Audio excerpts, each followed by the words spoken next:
I like this too. I feel like I'm chosen. I'm covered in gold. Like there's such a sudden kind of melodic interjection. And the way he elongates chosen such that it seems like it's kind of pushing through this thing, but then I'm covered in gold is thus shortened to kind of compensate for it. This structure I think is great too. That we have like the long hook. It's almost like kind of like a double hook. Like there's two repetitions of this distinct movement and pattern, and then this kind of this bridge segment here, which just really kind of brings us as deep as possible into the beat and into the flow. I think the beat on this song is so cool too. That little like flute loop. It's just so minimal and effortless and ethereal.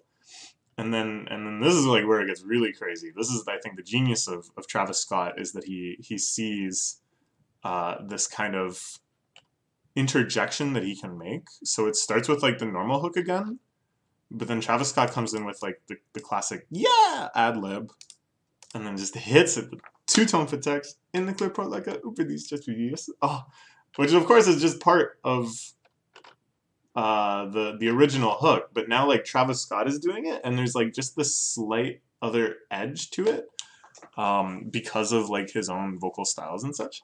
Oh, I think it's so cool. It's like so flowing and hypnotic. Then there's like the outro.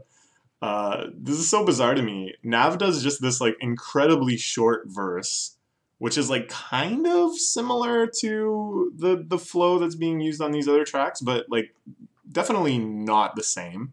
Definitely something that at best you could say is just sort of inspired by it. Well, at best, I'm not trying to be judgmental. It's just very strange to me. And it's mixed like super low, which led to like a lot of memes and stuff. And you almost feel like it's deliberate that they knew that they would kind of create this mimetic property if for whatever reason his verse was just really quiet. Not like whispering like the 21 Savage is becoming known for doing on some verses, but just quiet.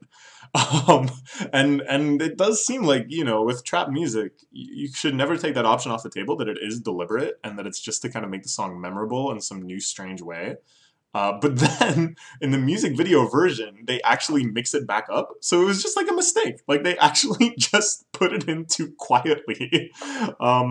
But I don't know, like this outro to me is like almost jarringly disjoint from the rest of the song, given how much Gunna and Travis Scott kind of like flow in and out of each other's work on this, and how like focused it is on this one pattern.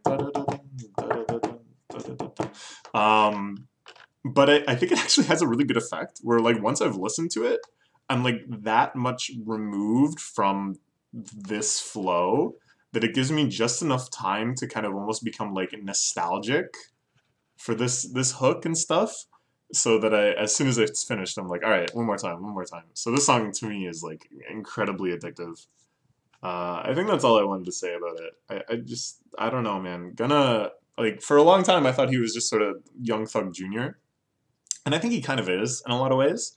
And I think in a lot of ways he's just like a much more approachable, accessible version of Young Thug. That's like a lot more like radio friendly and poppy and stuff. But there's like territory there. There's areas that Young Thug hasn't gone into in that sort of poppy direction. And this is where you kind of start seeing it. Just that like totally, yeah, effortlessly smooth. That's a good way to put it.